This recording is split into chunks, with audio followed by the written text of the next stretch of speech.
Vince, that goes to a question that I posed to Major General Inenche, the Director of Defense Information, just yesterday on this set, which was about, you know, he really wanted to emphasize that there is a new president today, for example, that there's new leadership in the services, for example, as a means of kind of trying to assuage the concern of Nigerians about the appropriation of resources. What I asked him was about the middle cadre, was about the senior cadre.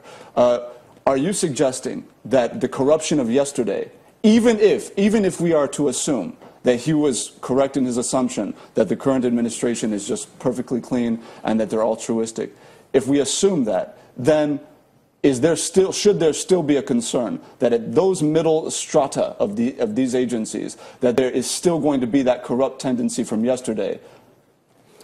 Nigeria is the same yesterday. It is the same today. The middle cadre officers are still the same yesterday, last year, last 2 years, they are still the same today. Nothing has changed. Why do I say that? Practical experience. 2 months ago, there was an election in Anambra State. I happened to be in Anambra State to monitor the elections about the security of the election, because there was this fear that something could go wrong because of the IPOP people, because of all those sorts of things. I saw about 900 police officers sent to my local government area, in Njikoka local government area in Anambra State, without no shelter. They were dumped into our local government headquarters in Abagana. Nothing, no mattress, nothing. They were sleeping on the bare floor. It was the good heart of the chairman of the local government to go and buy the mattresses, make extra. They had no place to even ease themselves. So who sent them? 900 police officers, no shelter, no mattress, no water, no plants. So I think that answers your question, that what we had yesterday in the middle cadre is still there for us today.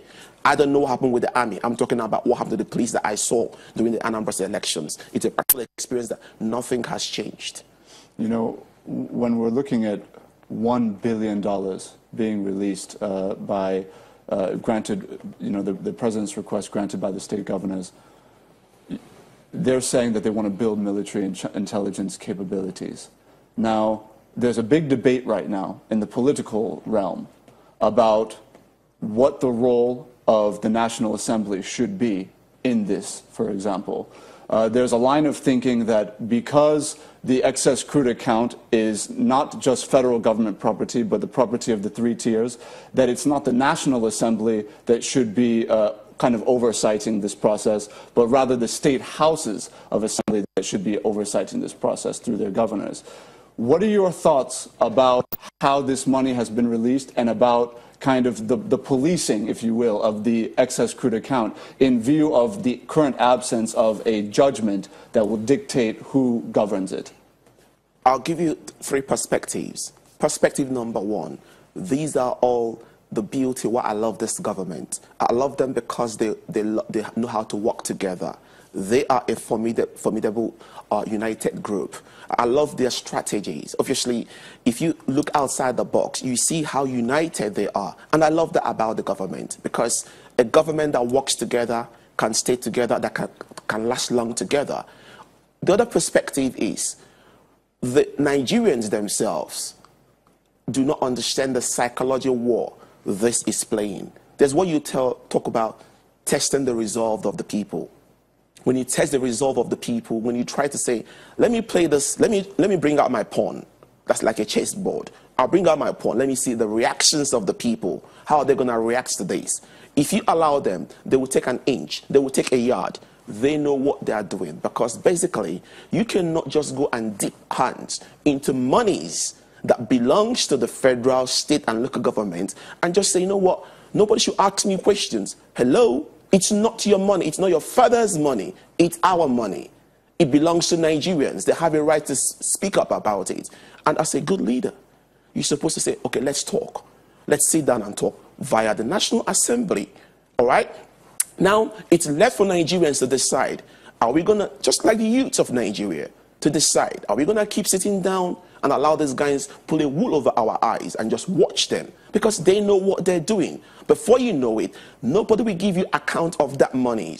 Right now, there is no detailed information about what that money is going to be used for. However, You don't expect them to give you all the detailed information because it's a national security matter.